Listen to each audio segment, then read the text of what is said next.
Welcome to China Tech Talk, a weekly discussion of technology and startups here in China. I'm John Artman, editor-in-chief of TechNode, and as always, I'm joined by Matthew Brennan, founder of China Channel. So this week we're taking a little bit of a break from our previous episodes, which were mostly interview episodes. We had some really great conversations with people like Bernard Lung about Alibaba and Tencent and their activity in Southeast Asia. We also talked with John Russell, who is the TechCrunch Asia reporter, about how he sees some of these Chinese technology trends, as well as how they're impacting his own life in Thailand, and a bunch others. So if you're interested, I really suggest that you take a look. But this week, as I said, we're taking a bit of a break from that, and Matthew and I it's just going to be us talking. And this week, we're going to be talking about Honor of Kings, also known as Strike of Kings, and apparently more recently known as Arena of Valor. And so this is, in Chinese, if you're familiar with the Chinese, it's Wangzhe Rongyao. And so this is a MOBA, a mobile online battle arena, launched in 2015, that has now seen such amazing rapid growth, that in such amazing popularity, that it's become this huge cultural phenomenon inside of China. And as we'll mention in a little bit, they're also going to be pushing it more to the U.S. and the European Union. But because it is just gaining so much visibility on TechNode, we've been talking about it a lot over the last couple of months. And so Matt and I thought this would be a good chance to talk about it and just discuss some of the issues as well as some of the trends that we're seeing around mobile online gaming and esports. Yeah, definitely. I think this topic is really, really of critical importance to understand China's biggest internet company, or trade places, the two giants trade places, but Tencent, one of the biggest, one of the two big ones. They rely heavily on gaming for their revenue still, and this is the big one for them. This is Honor of Kings, and as John, as you just mentioned, from a cultural aspect, I think this game has had a huge impact on the culture. And if you're in China and you're on the subway and you look around, you're going to see people playing this game. So even if you're not into gaming yourself, I know a lot of people are, but many people aren't. We'll discuss the game itself, but I think what's more important here is the cultural impact of the game in China, and we'll touch on esports as well, which I find super fascinating. And this is a whole area that is developing really very fast in China. The idea that sports and gaming can be combined. Yeah, and definitely. I mean, you look at the history of esports, and a lot of it has been pushed forward by Asians, either Koreans or Chinese, and we can talk about that in a little bit, I think. But looking specifically at, we're going to call it, for the sake of this episode, we're going to call it Honor of Kings. I think that if you do a Google search, this is the one that's going to give you the most results. But Tencent, they still seem to be deciding what the official English name is going to be. So it could be Honor of Kings, Strike of Kings, or Arena of Valor. But for our purposes today, we're going to refer to it as Honor of Kings. And so I think that one of the really interesting trends, and I think one of the big backgrounds behind Honor of Kings really has to do with the rise of the smartphone and the rise of mobile gaming. I think it's a bit obvious perhaps, but it's still really important to point out that as smartphone penetration, in particular in China, has increased, so too have the entertainment options around that, either from streaming video all the way up to video games. And now that mobile hardware, it's still not going to be as good as a PC or a console, but it has gotten so much better over the last few years that now people can play games that come really close to being, triple A quality games. And so for those of you who aren't gamers, triple A just basically means, Call of Duty kind of level of games, Halo level games, these huge games where millions of dollars are poured into the production. So very, very high quality. And you can, in more and more, you can find these high quality, almost triple A style games on the mobile phone. And Honor of Kings has really capitalized on that by not only providing a mobile game, but also provide something that's social. Because it's a mobile online battle arena. So what that means is that anywhere it can be 1-to-1, 3-on-1, or 5-on-5. But basically, you form a team and you compete to gain points. And the way that you gain points is a bit different, but you gain those points through battling, by battling with your team against another team. So not only is it mobile, but it's also social in a sense at the same time. We've touched upon this in other topics, right? When we were talking about live streaming as well. As the technology evolves in terms of, going from 3G to 4G, hopefully to 5G in the future, and then the size of the screens on the mobile phones and the processors and the components inside continue to, Moore's law keeps going, and this enables new things to open up. So yeah, I think you're right, John. This is another good example that the types of games that you can get on the mobile phone now are, surprisingly really, really high quality, and they're sort of the same level that you'd expect from a PC, some years back. And this has enabled this category to come up now, and this type of game to from a technical perspective to be possible, because Tencent in one of their earnings calls, Pony Ma actually made a note of that, saying that he felt that from a technical level they had to overcome a lot of challenges to make Honor of Kings possible, and they were quite proud of that. Of being able to achieve that, but that also leads into that this whole gaming area is weighted heavily towards big companies, because the small guys can't produce games like this. I remember on the phone when it used to be, you used to have Snake on the phone on the Nokia. Do you remember that? I remember. I definitely remember. I used to play Snake as a kid, and and now it's come to Honor of Kings. It's quite unbelievable, the change that's happened it's relatively a short period of time. Yeah, and that's the thing. I mean, I think that's a really interesting point to make, because I've been following mobile games since forever. I used to play a lot of them. I don't play so much anymore. But with all these app stores, it was quite easy for independent developers to release games and to do fairly well, in fact. But these days, the markets are just so saturated. It's very similar to what we're seeing with the open web, where it's really the bigger players who are able to aggregate the users and to use network effects to gain more users and then to improve their product. Like even now, like you go into the Chinese app store, the iOS app store, you go to search, and the number one search suggestion is Honor of Kings. I think number one because people are searching for that, but it just shows how popular and how more and more part of the culture it is becoming. And a lot of that is, again, because of Tencent's ability to create a game that appeals to a lot of people, but also, for them, that is able to make a lot of money. And so users and money, all goes into improving the product, which of course it then is going to get more users, get more data, and get more money.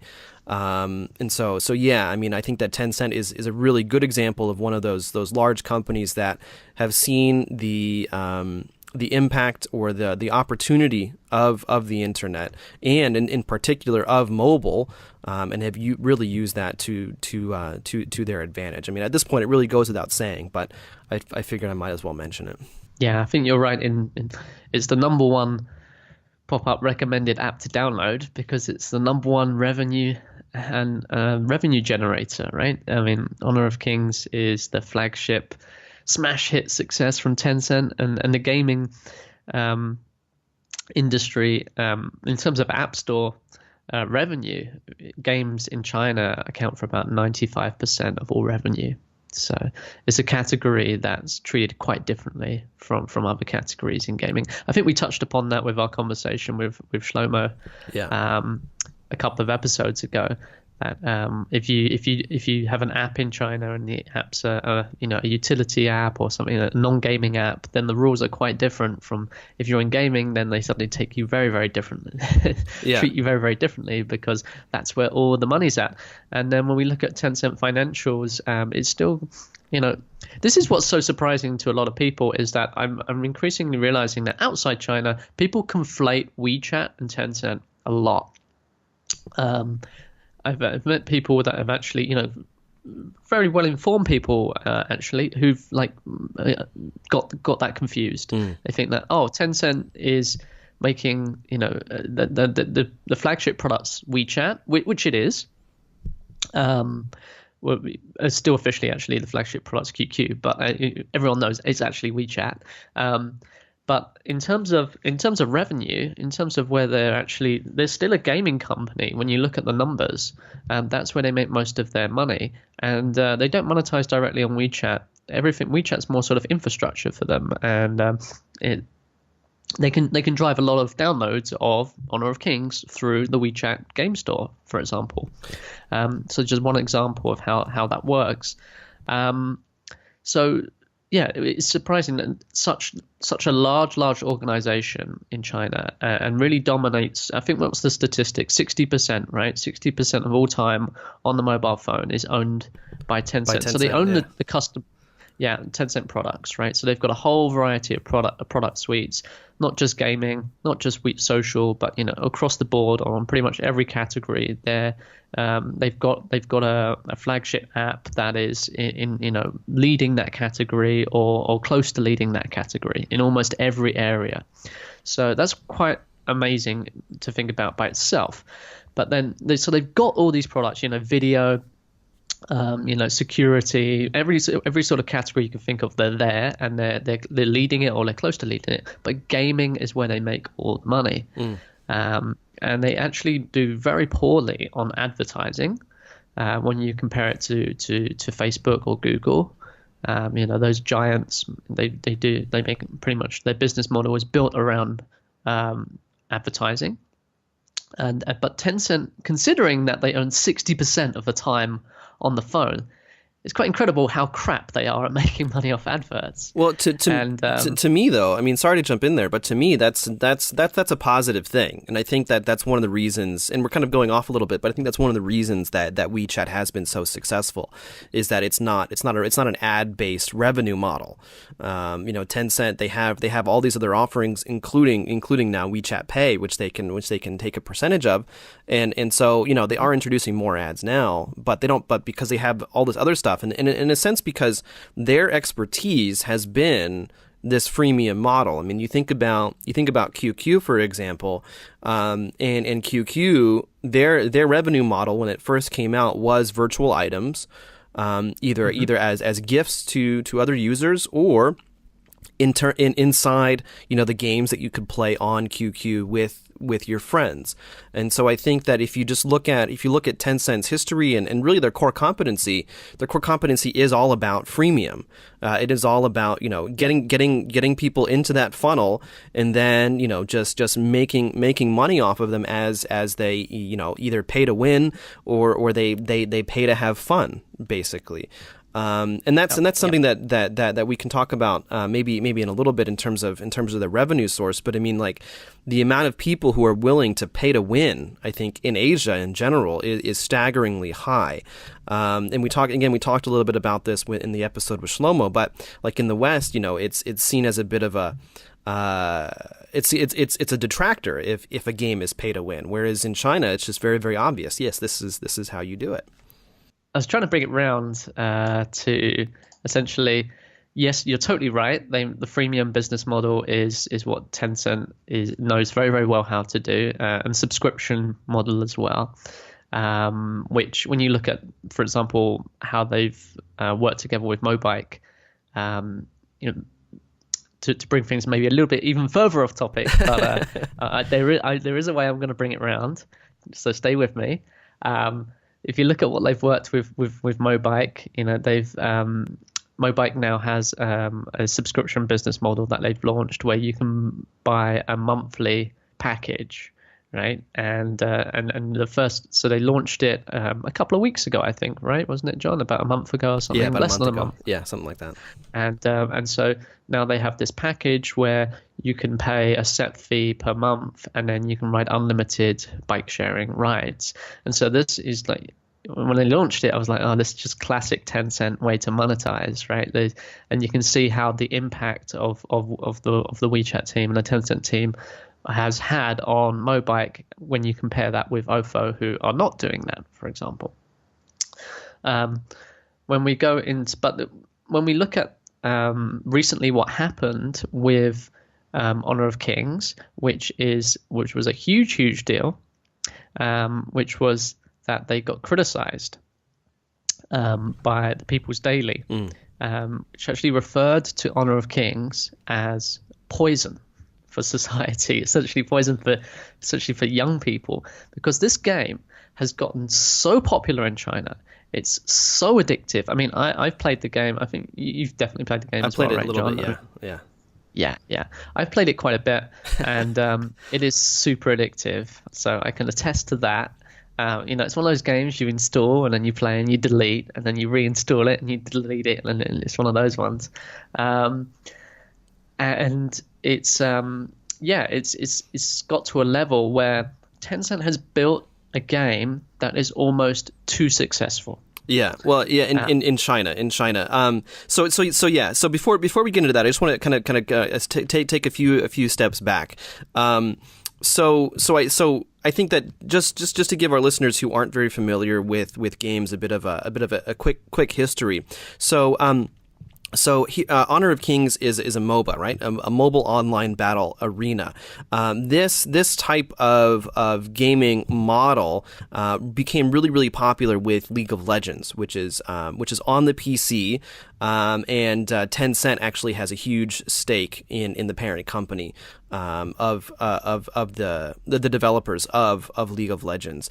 But really, I mean, it really kind of started with Dota, so Defense of the Ancients, which was a Warcraft 3 mod that was a battle arena mod. And then Dota became really popular. Dota 2, which is now developed by Steam, it's completely separate from Blizzard and from Warcraft, is quite popular. And then of course there is League of Legends that has really kind of pushed this forward.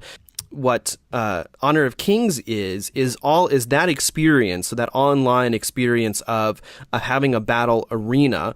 And the thing is, you know, these, like a game on Dota or a game on League of Legends, that's going to last you 20, 30, maybe even 40 minutes, depending on how good the other players are, and how long just the entire match lasts. Whereas with Honor of Kings, what they've done is they've made it quite short, and so it's very easy to play and then put down, 10 minutes is all you need for each battle. And so I think that, you know, looking at, you know, Matt, you were talking about how addictive it is. That's one of the reasons in some ways, is because it's short, it's sweet, and it always gives you that feeling of wanting more. For myself, you know, I'm not a big fan of Honor of Kings. I played it for about 5 minutes, and I was like, you know what, I don't want to get into this. I don't want to see how addictive this can be. But I do have similar experiences with online games such as Hearthstone, which is an online, you know, card game, basically based on the Warcraft universe, and it's the same idea. I mean, one game can be anywhere between 5 to 15 minutes, depending on what cards you have. But no matter if you win, no matter if you lose, you always want to play another one. You always want to keep playing because there's rewards to that, and that's exactly what Honor of Kings has done as well. I think one of the most interesting things about game developers is they're always talking about how to make their game more addictive, how to bake in this sense of one more level, one more round, how to reward people for grinding, to reward people for meeting certain milestones. And Honor of Kings seems to have really done that by just giving you that hit of dopamine. Whether you win, whether you lose, you're always on your way to getting something. And if you want it now, well, then you can just pay for it. My experience of the gaming times are similar to what you said. I think it's a little bit longer though. A typical game would be about 15 to 20 minutes, I think, in my experience. But it's definitely, as you described, something that you can do. You can do on your lunch break. You can do on the subway. That's what it's designed for, right? It's just these little pockets of time that you have in your day where you can fit in a quick round. And so, yeah, the game is incredibly addictive and it's super, super popular. It's got to a stage where I remember I was in Shenzhen like a week or two ago, and I walked past a restaurant and they were live streaming Honor of Kings esports in the restaurant. And I was like, oh my God, this has really got to something where people are watching it. And then because the day before we were in a cafe working, and yeah, like on the table next to us were just a whole bunch of kids who seemingly didn't know each other. Actually, they'd come together to play the game, and they were all playing Honor of Kings for hours in the coffee shop. And then I went off to another place, and then another couple sat down next to me. Just a couple who was at the weekend, and they were going around shopping, and then they went to the coffee shop and they started playing Honor of Kings as well together, and we're having a great time. Oh my gosh! So I was really struck by it that weekend of like I was seeing Honor of Kings absolutely everywhere. So yeah, it has got to a stage. It's got to a stage where it's being criticized now. So this is the key. So exactly. The key is that it's being criticized publicly by effectively a government mouthpiece, a newspaper that is the People's Daily, which is a government source of news, an official source, and they've used pretty strong language, called it poison. It's been mentioned in other news sources, and people have made the point that it's been positively, it's been mentioned in other government official news articles in a more positive way before, but this is the one that caught everyone's attention. This is the one that led to a major fall in the stock. In the stock market value. They lost right? So the People's Daily, they published this opinion piece talking about how so equating Honor of Kings to poison, talking about how it's corrupting young children, that it's too addictive, that it's somehow damaging society. And so for people not too familiar with the People's Daily, or for communist, CCP, Chinese Communist Party critiques of social phenomenon, this is the type of vocabulary that they use when they feel like it's somehow going against the centrally accepted ideology, or that perhaps it's getting too popular and the Communist Party doesn't necessarily have very much control over it. And so they had this thing talking about how it was really bad for society, and just within 24 hours, Tencent's stock price dipped. I say dipped. It fell. They lost 17.5 billion USD in market value due to that one piece. They've since come back from it, but as a response to the piece, but also more than likely back channel private pressure from the government. They've also actually limited the amount of time that certain people can play the game, and so if you're under 12. You're only allowed 1 hour per day. If you're between the ages of 12 and 18, you're only allowed 2 hours per day. And I think that it's actually really interesting, because China has been grappling with gaming video game addiction for many, many years now. Whether or not addiction, we can actually call it that is a bit of a debate between psychologists. But in China, that's how they treat it. They treat it as an addiction, where you have kids who steal money from their parents so that they can, go to the internet cafe or the internet bar and go and play these games and buy these virtual items and things like that. And so in China, culturally speaking, addictive games are a big deal. And so I think that's one of the reasons that the People's Daily and the government stepped in a little bit, was because they don't want the Chinese government, they feel like sometimes they have to be the protector of the people. And so when there's something that's too addictive, or when there's something that could possibly, quote unquote, damage the youth, that's usually when they end up stepping in. Yeah, exactly. I remember when I first came to China over a decade ago, these internet bars used to be, there still is, but they back then the people didn't have mobile phones, so kids would go to the internet bar, and we could do a whole episode about internet bars in China, because it's really a very special, unique part of the culture. But it's looked down upon. The kids going to these places, that definitely their parents are not too happy about it.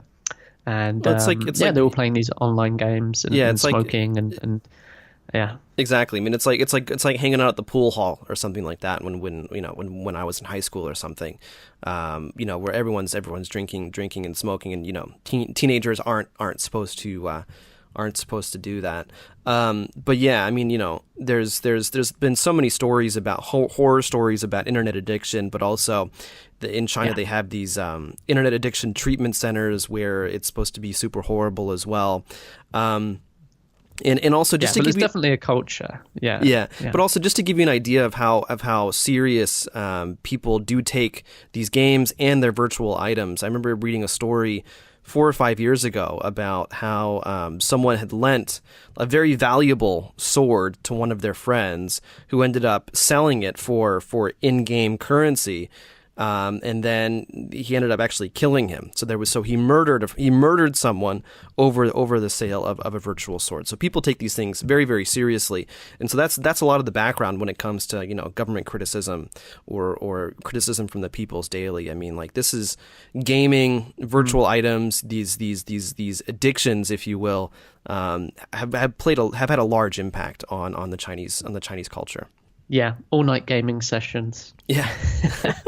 They're quite common. And when I remember I slept in an internet bar one night. Did you? In Dalian, over a decade ago now, and that was quite an interesting experience. But there's because that's what it's actually, many teenagers do that. They lock in the internet bar. It's a lock in, right? And then they'll just play games all night long. It sounds great. But the point we're trying to make here, bring this back to Honor of Kings and something that's more in the now, is that it's actually, when you think about it on a very high level, Tencent is a company. It's one of the oldest internet companies in China, and essentially, their power still comes from that same source. When you go to those internet bars a decade ago, they were filled with Tencent products of gaming, right, and also from QQ. You'd hear the little QQ dee dee dee everywhere. Everyone's on QQ all the time. And now, fast forward to 2017, Tencent is still making their money off, things like WeChat and messaging and gaming. Right, so this is where they grew up, and this is in their DNA. This is their company culture. The freemium business model, gaming, owning all the user time, but not monetizing it through advertisement, monetizing it through value-added service, in-app purchases through games or social networks. But the problem is, they've actually kind of reached a peak almost with this game, and they've got a problem. Tencent's got a big problem. The big problem is their games are too good, and no, seriously, what are they going to do with games? They if they had a game that they thought was more addictive and better and than Honor of Kings in China, would they release it? I don't think they dare to release it, right? Because the government has let them know that, is letting them know that, this is damaging. If they're essentially their incentives and the government's incentives on this particular point are now diverging. Right. And that's a big problem for Tencent. And another big problem is their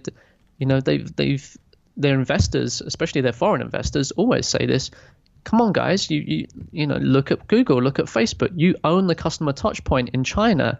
You've got a stranglehold on the phone. Why are you not making more money on ads? Like, move to a business model that's more sustainable. There's clear role models here. Why are you still making all your money on gaming? And gaming is very cyclical. It's kind of messy because it relies on having these smash hit titles. Yeah. With IP behind them and stuff, that it's kind of hard to predict what titles are going to blow up and which ones won't. But then you look at like ads, like sort of Facebook model or Google model, it's just so much more smoother, right? You just you've got this business model that's much more easy to predict. It's more stable, and it relies on something that's not going to let the government call you poison for essentially poisoning the youth of the country by having them playing these games all the time.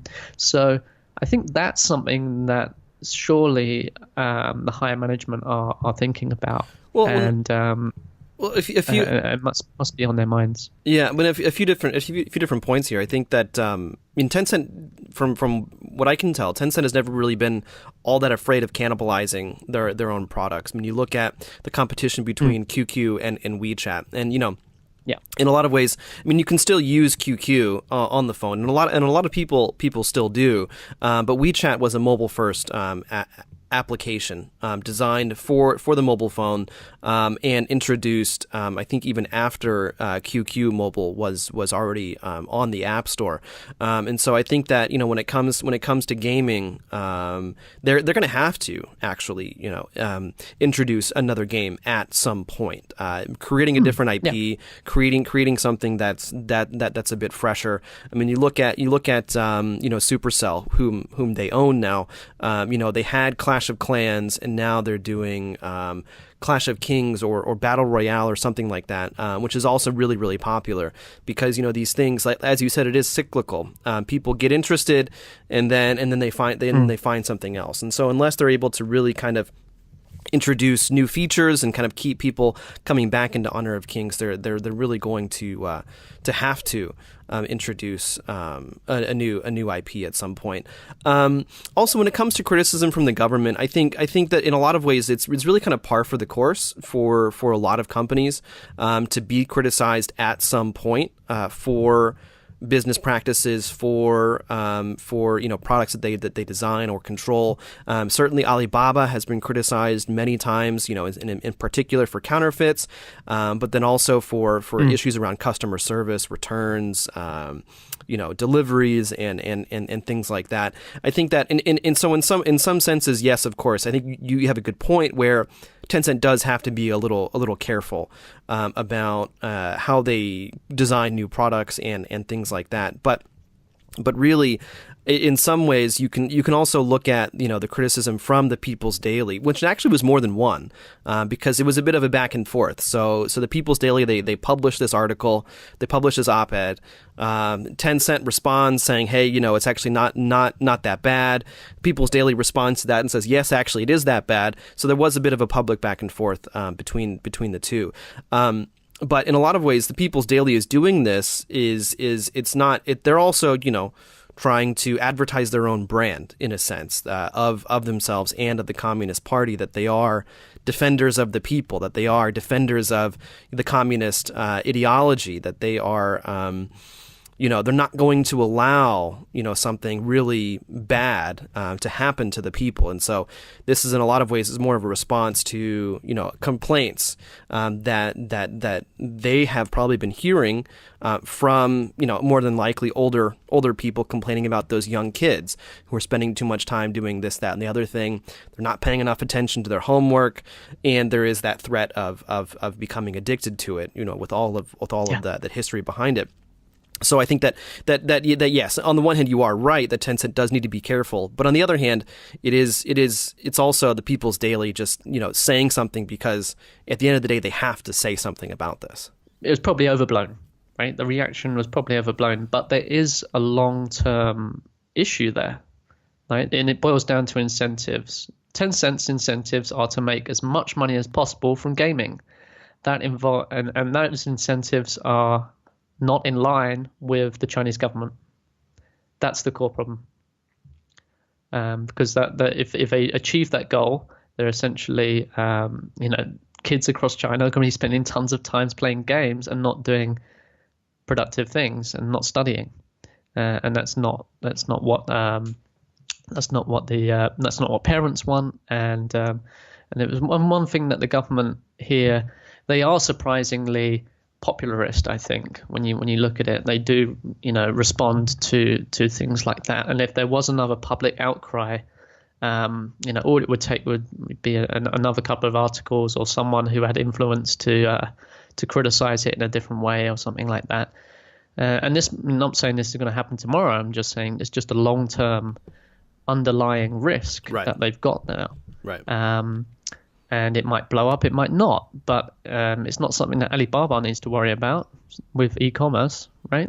They're like, nobody's going to criticize them for helping people buy more shit, right? Like, it's gaming by itself it's got this problem, and Tencent has 60% of all time on mobile. They need to diversify a bit more. Yeah, but I mean, personally, I'm glad that they don't do too much advertising. I understand that it might not be the best business model, perhaps, but at the same time, as a user, again, you look at Amazon for example. Amazon, their mission is to become the most customer-centric company in the entire world, and they do that in some ways by they continue to tweak the user interface. They continue to reduce friction in purchases. They try to surface interesting content, interesting products that people might want to buy. And they don't make money off of ads. And so I think that Tencent, in some ways, they seem to be doing that as well. We talked a little bit with Stephen Hoffman about this, but it does seem that in a lot of ways, with WeChat in particular, it's almost 100% ad free. There's no splash ads at the beginning. There's no ads in any message group or any chat that you're going to have. The only ads you're ever going to see are in the timeline in the moments. So in that sense, I think they're doing a really good job of protecting the customer experience. And so as a user, I'm very happy that they don't have too many ads. And if anyone from Tencent is listening, please keep the ads away. I would really appreciate it. Thank you.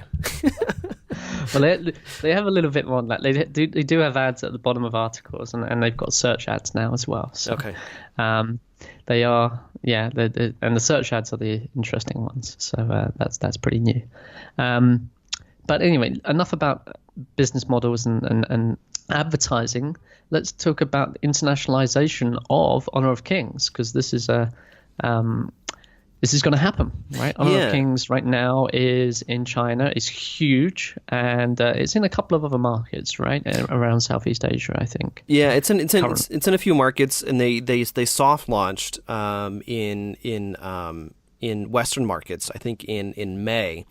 And so they're already there. They're just testing. They're just testing to see how good the localizations are, and also they're testing the name. This is what's kind of confusing. I mean, I mentioned it early on in this episode, but so at TechNote we refer to them as Honor of Kings, just because that seems to be the online consensus.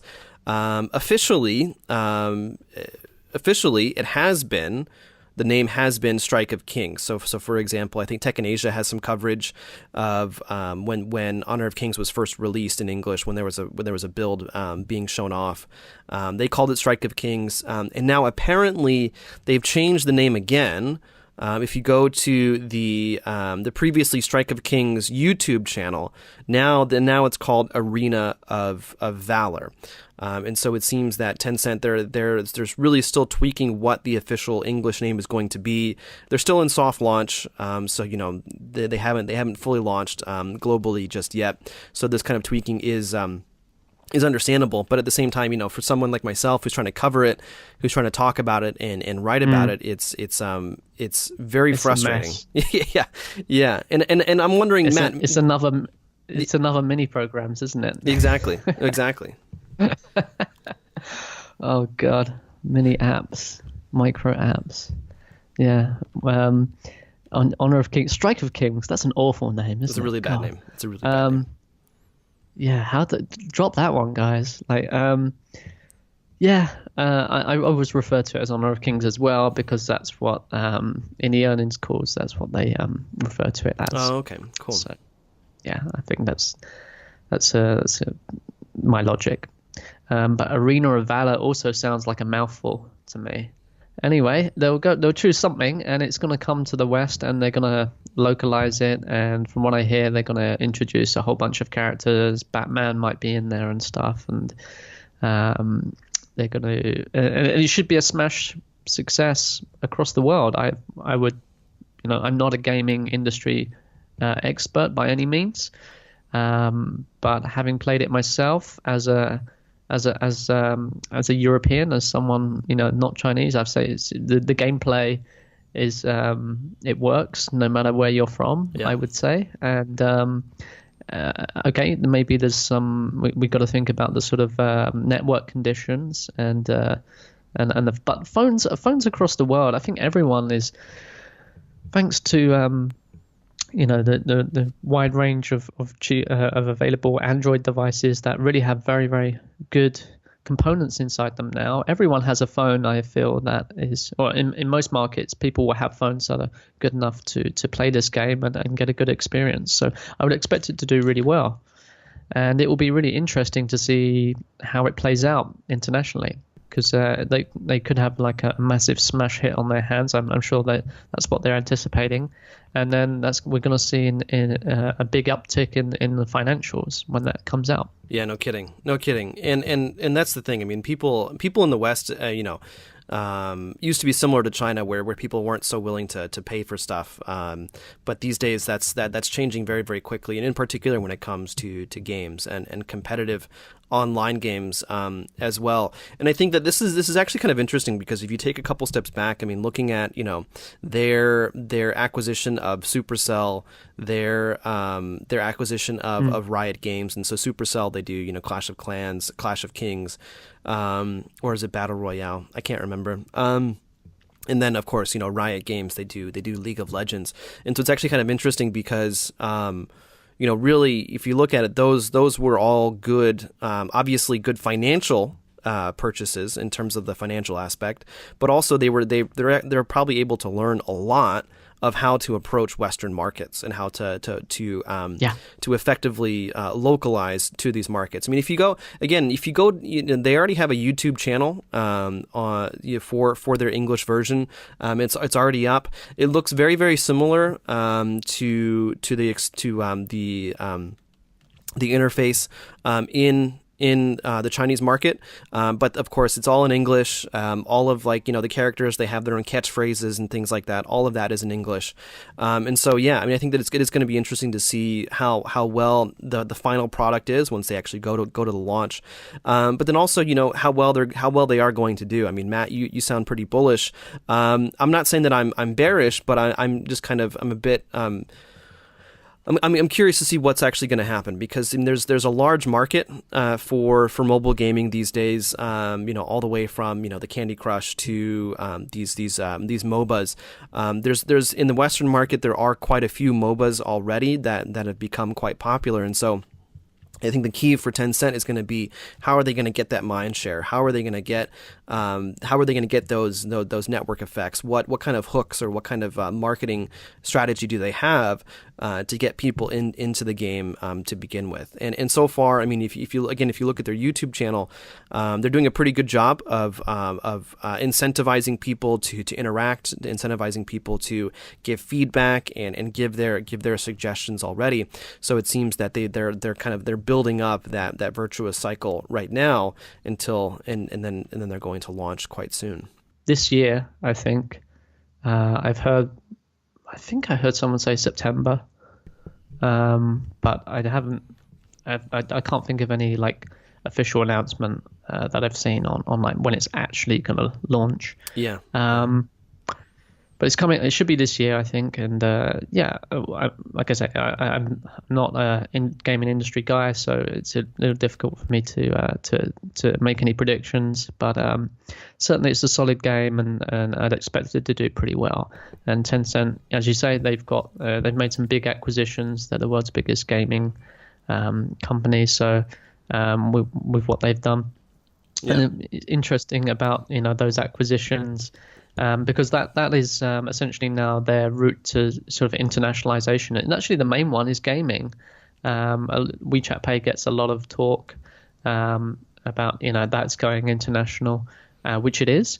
But from the gaming aspect, I think that's the sort of frontier in terms of Tencent now internationalizing their offerings and learning how to operate in international markets. But even then, I mean, WeChat Pay, I mean, a lot of the internationalization, the same thing for Alipay is really so that more Chinese users can use it outside of the country, not so much about getting more market share in those markets. Yeah, well, when you speak to the WeChat Pay guys, they'll tell you that it's that's stage one, and then there's other stages that eventually allowing peer-to-peer transactions within the local markets. Whether they'll actually get to that, I don't know, but certainly you're right. That's what they're focusing on now, but they're looking at it as a first step to something that would be a bit deeper than just focusing on Chinese tourists in the long run.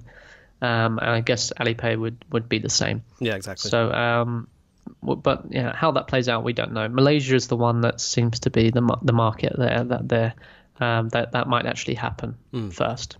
Interesting. We'll see. Interesting. But yeah, so to go back to Honor of Kings here in the China market, I think one of the other big trends that we're seeing is the rise of esports. And it's funny because one of our reporters, she was at Mobile World Congress in Shanghai 3 or 4 weeks ago, and there, Honor of Kings, they had their own area inside this huge exhibition hall, and one of the things that they were doing is they were featuring an online tournament, and so they had people with their mobile phones playing the game, and then the game was the entire match was being projected onto TVs behind the players, and so even a mobile game, interestingly enough, is now entering into to mobile sports as well. I mean, it's not uncommon. Again, you look at Hearthstone, for example. Hearthstone there are tournaments. There are it is technically an esport these days. There are teams and things like that. But with Hearthstone, you can play on the PC or you can play on your mobile phone, whereas Honor of Kings is mobile first and mobile only. And so it's interesting to see how that is now. So a mobile game is now becoming part of the esports industry.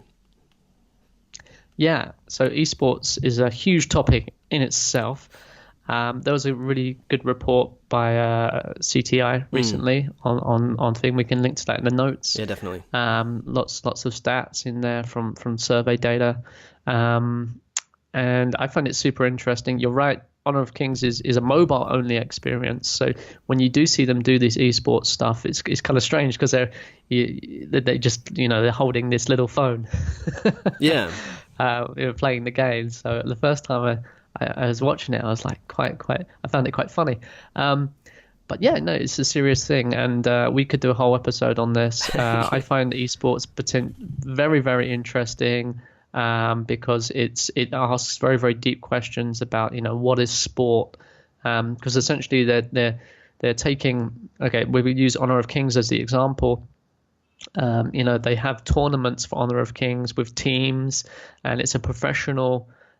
These guys are getting paid to play this game, and it's a competitive league. And when you go in and watch these tournaments, which you can do within the app, or you can do on video sites in China, or you can go in the 10 Live. It's almost exactly like a football match. I'm from UK, so I of course I follow football.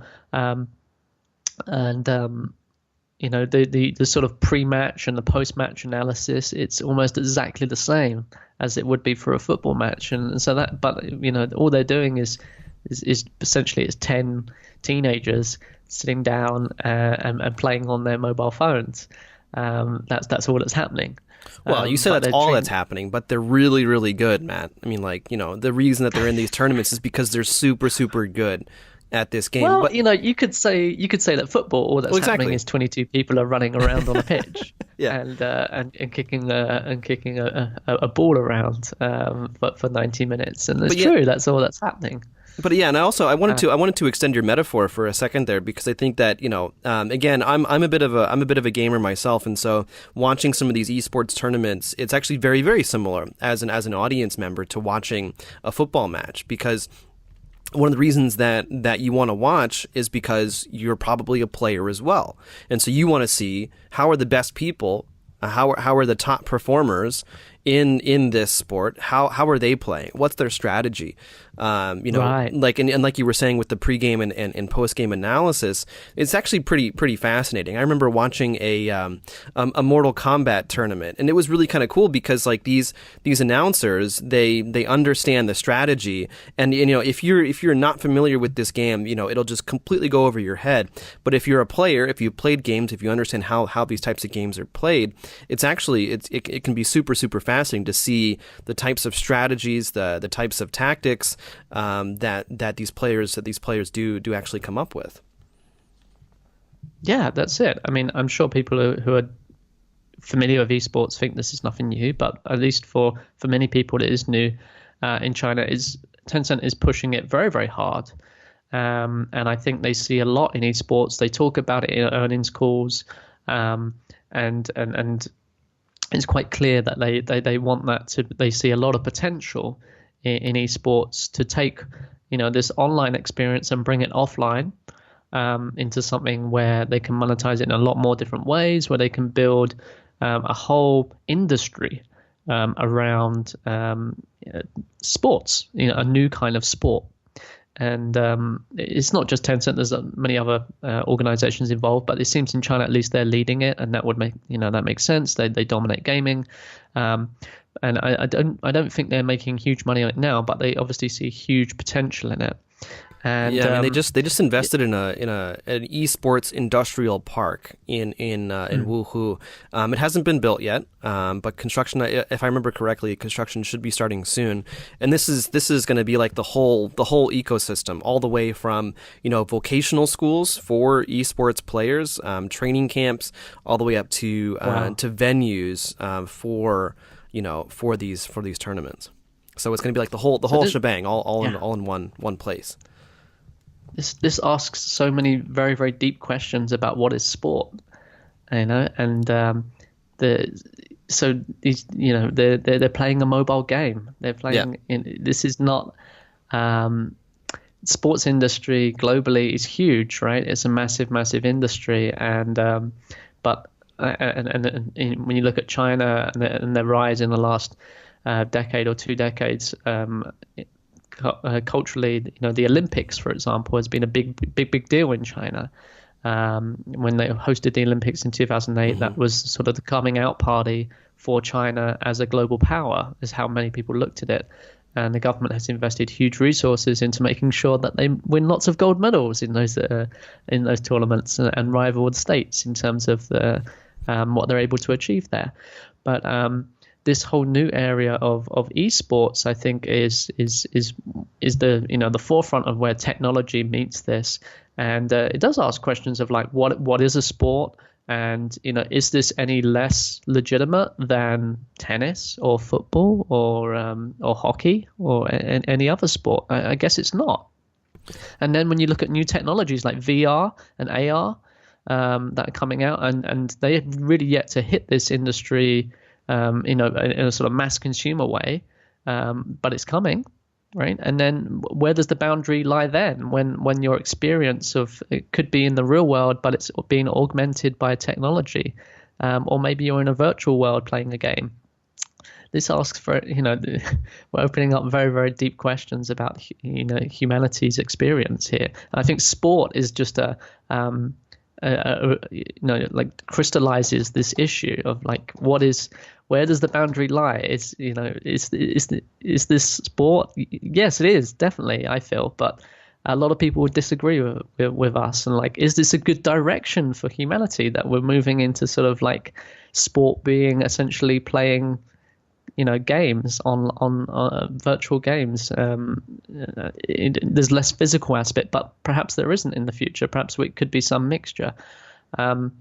I think it's super fascinating, and then it's definitely going to take off in China in a way that's different from the rest of the world. So I'm looking forward to what's going to happen here over the next few years of where this is going. Oh, definitely. And I think that's a really interesting point, because I think that this debate over sport is perhaps just reflective of general shifts in attitudes, pushed forward by technology, pushed forward by advancements and changes in how we interact with each other, and kind of just how technology is really shaping our culture and really forcing us to think about, yes, the definitions of words, which I find to be fascinating. I mean, according to Wikipedia, technically esports is not a sport, because Wikipedia, the Book of Knowledge, defines it in terms of physical activity.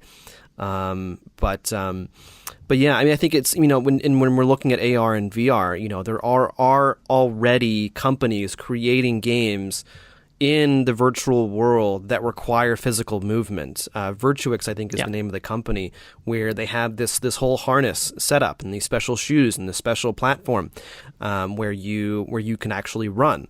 And so, it's going to be there. We are going to have physical activity in the virtual world.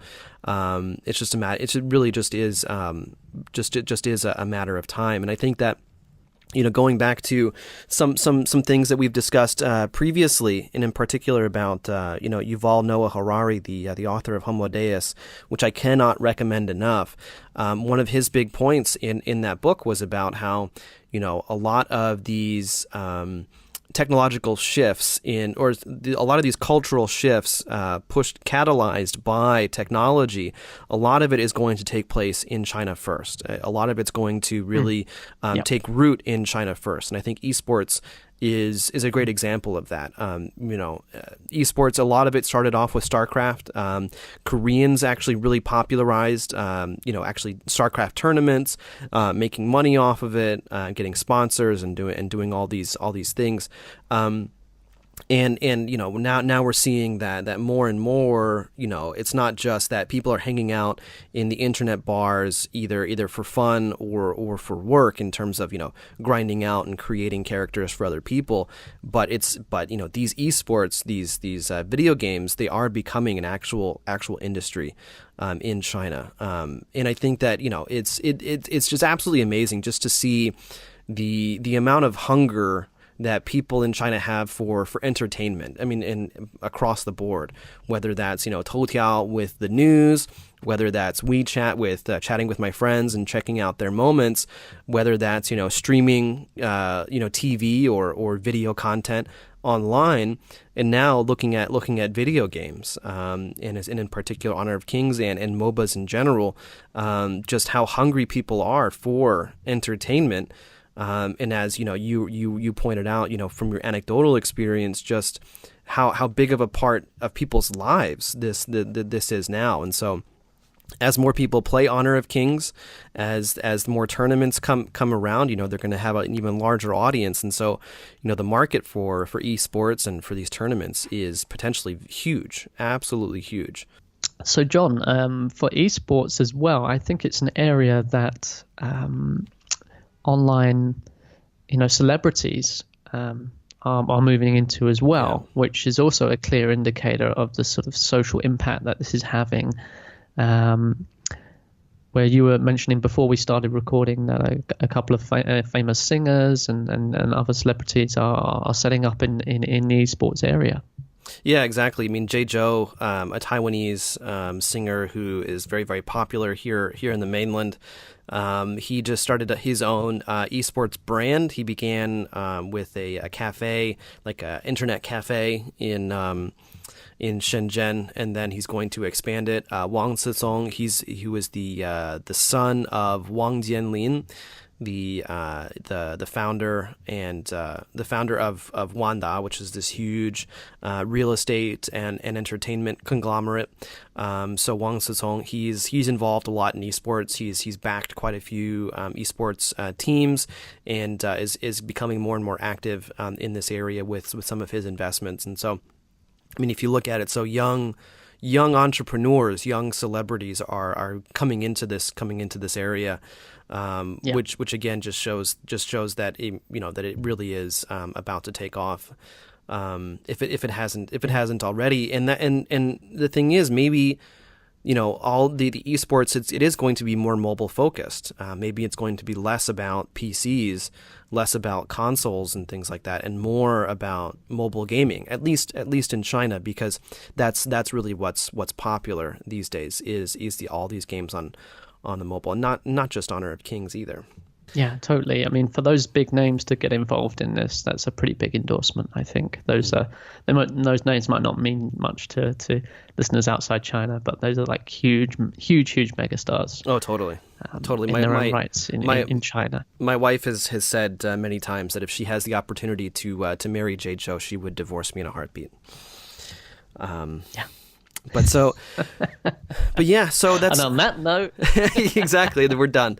But yeah, so I think the future is pretty bright for Tencent with their gaming. Whether or not that's going to be with Honor of Kings and how big that could possibly be here in China and globally is still a bit up in the air. But certainly, you look at Tencent as a company, and they are just killing it. Across the board, whether it's social, whether it's gaming, whether it's other types of entertainment, they really are just killing it. And so it's always fascinating, I think, to talk to you, Matt, about what's happening. And I really hope that our listeners are able to get a bit more insight about one of the biggest players in the China market right now. But that's all the time we have, unfortunately, to talk about Honor of Kings. Matt and I, we were just talking about maybe doing a whole episode on esports, so look out for that sometime in the future. And if you enjoyed this episode, we would really appreciate it if you took the time to leave us a review on iTunes, or hit that little star icon in Overcast, or recommend us on Pocket Casts.